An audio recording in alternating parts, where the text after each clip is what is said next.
ఆంధ్రప్రదేశ్లో వైఎస్ జగన్మోహన్ రెడ్డి చేస్తున్న విమర్శలకి కూటమి నేతల నుంచి తగినంత కౌంటర్లు రావడం లేదు.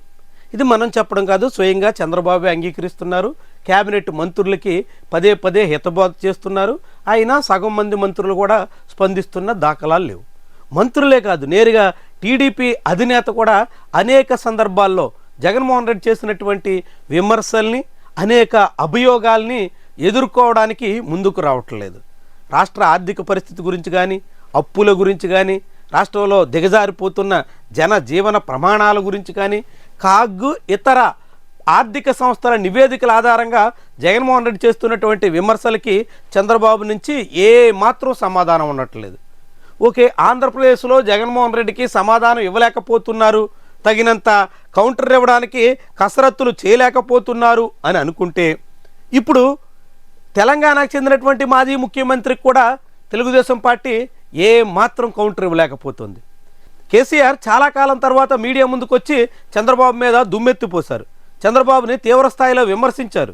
చంద్రబాబు తీరుని అనేక రకాలుగా తప్పుపట్టారు. ఏకంగా చంద్రబాబు ప్రభుత్వ వైఖరిని అనేక రకాలుగా గాలి తీసేసే ప్రయత్నం చేశారు. పెట్టుబడుల గురించి తీవ్రమైనటువంటి వ్యాఖ్యానాలు వినిపించారు. అయినప్పటికీ టీడీపీ నాయకత్వం మాత్రం పల్లెత్తు మాట మాట్లాడలేకపోతుంది. కేసీఆర్ విమర్శలకు కూడా సమాధానం చెప్పడానికి సిద్ధం కాలేకపోతుంది. వైఎస్ జగన్ కౌంటర్ ఇవ్వలేకపోతున్నారంటే దానికి కారణాలు ఉండొచ్చు, కానీ కేసీఆర్ మాటలకు కూడా కౌంటర్ ఇవ్వడానికి తెలుగుదేశం పార్టీ నాయకత్వం సంశయిస్తుందంటే ఏమనుకోవాలి?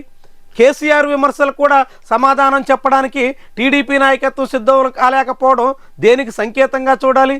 చంద్రబాబు నుంచి నారా లోకేష్ వరకు ఆ పార్టీ ముఖ్యమైనటువంటి నేతలు ఎవరూ కూడా కేసీఆర్ ప్రస్తావన తీసుకురావడానికి కూడా వెనకాడుతున్నారా అనే అనుమానం కలుగుతుంది.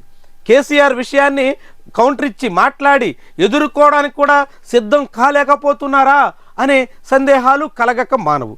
భవిష్యత్తులో తెలంగాణ రాజకీయాల్లో మళ్ళీ కేసీఆర్ పుంజుకుంటే, హైదరాబాదులో కేసీఆర్ కేటీఆర్ ప్రభావం పెరిగితే, హైదరాబాదులో ఆస్తులున్న చంద్రబాబు అండకోకి చిక్కులు వస్తాయేమో అనే భయంతోనే ఇప్పుడు ముందుకు రాలేకపోతున్నారా అనే అనుమానం కూడా వినిపిస్తోంది. ఏ కారణంతో అయినప్పటికీ రాజకీయంగా చంద్రబాబుని బదనాం చేయడానికి కేసీఆర్ సై అంటే సై అనడానికి చంద్రబాబు సిద్ధం కాలేకపోవడమే చాలా ఆసక్తికరమైనటువంటి విషయం. ఒకవైపు జగన్మోహన్ రెడ్డికి కౌంటర్ ఇవ్వలేకపోయే, రెండో వైపు కేసీఆర్ వైపు కనీసం కన్నెత్తి చూడలేకపోయే. ఎందుకని తెలుగుదేశం పార్టీ ఇంత సందిగ్ధంలో ఉంది, ఇంత డిఫెన్స్లో సాగుతుంది, ఇంతగా అభద్రతాభావంలో ఉంది అనే అనుమానం కూడా చాలా మందిలో కలుగుతుంది. గతంలో ఎన్నడూ లేనంత రీతిలో తెలుగుదేశం పార్టీలో ఇలాంటి పరిస్థితి రావడం అనేక మందిని ఆశ్చర్యానికి గురి చేస్తుంది. ఒకనాడు ఎవరైనా ప్రతిపక్షంలో ఉన్నా, అధికారంలో ఉన్నా విమర్శ చేయగానే తెలుగుదేశం పార్టీ వైపు నుంచి ఒక్కసారిగా ఎదురుదాడి జరిగేది. చాలామంది నాయకులు తమ స్వరం వినిపించే ప్రయత్నం జరిగేది. నేరుగా ఎవరినైనా ఎదుర్కోవడానికి సిద్ధంగా ఉన్న పరిస్థితిని మనం చూసాం. మోదీ, అమిత్ షా మీదే ఒకనాడు ఎంత దారుణంగా, ఎంత తీవ్ర స్థాయిలో ఎదురు తిరిగారో మనం చూసాం. ఎలాంటి రీతిలో వ్యాఖ్యానాలు, విమర్శలు చేశారో గమనించాం. అలాంటి పరిస్థితి నుంచి ఇప్పుడు తెలుగుదేశం పార్టీ హఠాత్తుగా వెనకడిగి వేసి ఎవరు ఏమంటున్నా పడడమే తప్ప వాళ్ళని ఉద్దేశించి పల్లెత్తు మాట మాట్లాడడానికి కూడా సిద్ధం కాలేకపోవడం చాలా విడ్డూరంగా కనిపిస్తోంది. తెలుగుదేశం పార్టీ పరిస్థితిని చాటుతోంది. ఆ పార్టీ ఎందుకు ఇలా డీలా పడిపోతుంది అనే అనుమానాన్ని కూడా కలగజేస్తోంది.